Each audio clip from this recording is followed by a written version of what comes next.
കല്യാണത്തിന് മുന്നേ അവനെ വിഗ്രഹം കൂടെ ഞാൻ കണ്ടുപിടിക്കാം സാർ. അത് കൊള്ളാം. നമുക്കൊരു കാര്യം ചെയ്യാം. വണ്ടി ഓടിച്ച് ഞാനെന്ന് പറയാം.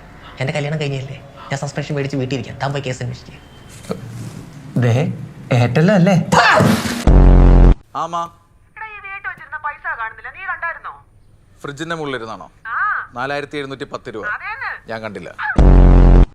എനിക്കറിയാവടാ നീ തന്നെ എഴുന്നേക്കുന്നത്. നിനക്ക് ഉടുപ്പുണ്ടോടാ? ഇല്ല നീ ഇങ്ങോട്ട് വാ, ഞാൻ നല്ല പച്ചമടൽ വെട്ടി വെച്ചിട്ടുണ്ട്. ഇല്ല ഞാൻ വരില്ല. കഴിച്ചിട്ട് കിടന്നു. ചവ നിർത്തിയിട്ട് ഇതിൽ 6ാമത്തെ പേജ് ഒന്ന് വായിച്ചു നോക്കും.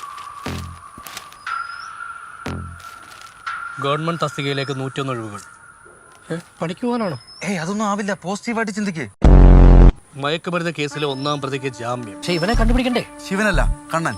അവൻ ഈ ഭാഗത്ത് വന്നു പോകാറുണ്ടെന്നാണ് എനിക്ക് ലഭിച്ച സീക്രട്ട് ഇൻഫർമേഷൻ. സീക്രട്ട് ഇൻഫർമേഷനോ? അതാര് പറഞ്ഞു? സോറി, അത് മാത്രമേ എന്നോട് ചോദിക്കരുത്.